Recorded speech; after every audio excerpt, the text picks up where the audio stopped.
Yes, Kenya. Tamu sana, tamu sana, tamu sana, yes. William Ruto was in Kakamega County today, and as usual, the local elected leaders pledged their loyalty to him, and some were even pressing him on the housing scheme. But Ruto made some remarks I want us to listen to here, after which we are going to dissect them to see what they mean. Listen to this. Vijana wanaishi hapa Kakamega, we want to build 10,000 houses as phase 1. Katika hiyo 10,000 houses nahitaji vijana kati ya 40,000 na vijana 50,000 wa Kakamega County. Ama nyinyi ni watu wa kuchagua kazi? Yes. That was William Ruto earlier today in Kakamega. And he's making it very clear that 10,000 housing units will be built in Kakamega, and the labor force will be 50,000 people building the houses. So each housing unit will need 5 people. How long will 5 people take to build a housing unit? So after they are through with that housing unit, where will the 5 people go to? Because I honestly believe that 5 people for a housing unit might not take all that long. So after they will be through the construction of the housing unit, where will they go to? Because the 50,000 people will be spread across Kakamega, building the 10,000 housing units. Where will they go to? I also listened to William Ruto very keenly when he was speaking today, and it appears he is changing his narrative. Instead of saying that the housing units will be for hustlers to own houses, he was saying that the biggest agenda through the housing units is to create jobs for the hustlers.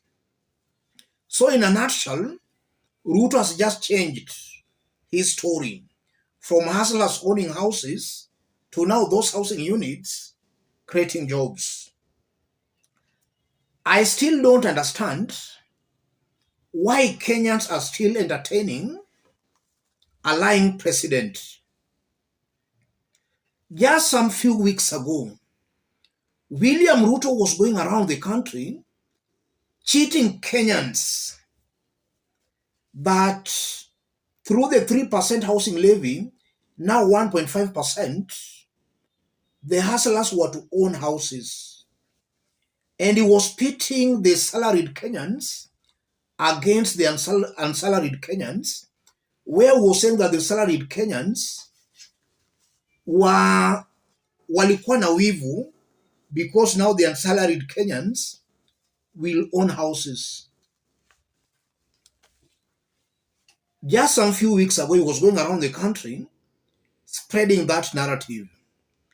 And some of his close allies were also all over media stations, radio stations, TV, spreading the same narrative that hustlers will own houses. Under 2 weeks, the narrative has changed. It's no longer about hustlers owning houses. Ruto has changed the narrative.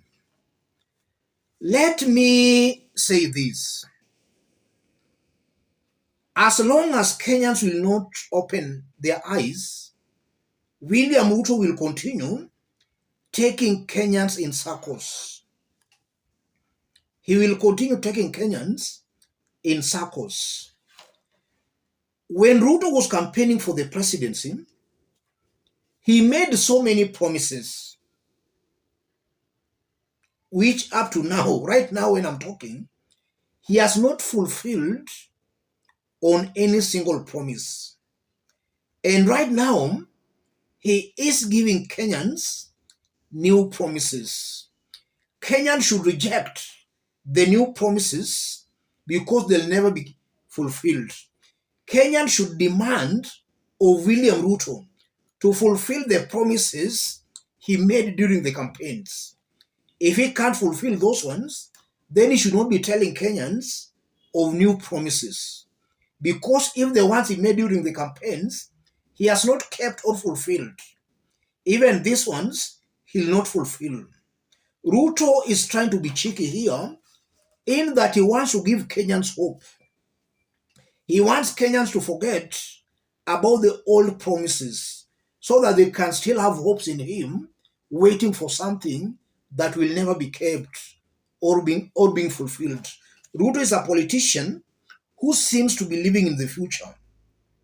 He wants to actually hijack or kidnap the hustlers' attentions and emotions by giving them a promise in the future so that he can buy time here as he figures out his next lie to these vulnerable Kenyans. Kenyans should reject and resist that. If you look at William Ruto, and this analysis we did in details in our previous video, which I want all of us here to know. Nation did a wonderful investigation on the edible oil importation.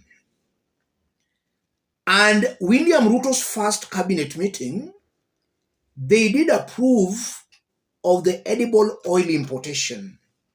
That edible oil importation has turned out as a very big scandal.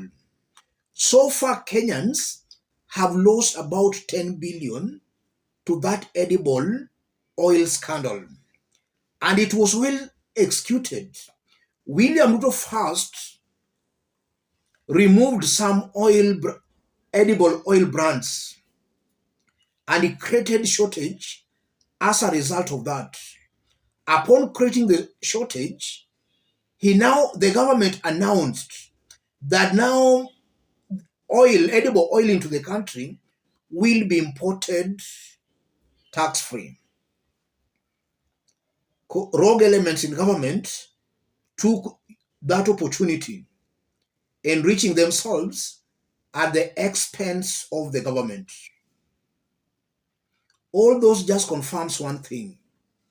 This is a rotten government to the core. The elected leaders are failing Kenyans. Ruto ought to have been impeached long time ago. This is a man that is taking too much that even the owner can see. This is open looting, open corruption, which should not be tolerated. Kenyans should reject all these thefts. Let me stop, or rather end it by saying, William Ruto is not fit holding a public office. And the more he continues holding on to that office, the more Kenyans are going to suffer.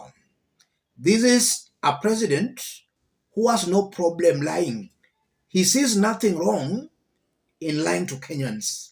And it's unfortunate that some Kenyans are cheering him up as he lies to them. Very unfortunate. Let me stop it there, ladies and gentlemen. To those sending their contributions, feel free to channel your contributions to the number below. Let's enable Nudin undergo a kidney transplant. Thank you. God bless you. God bless Kenya.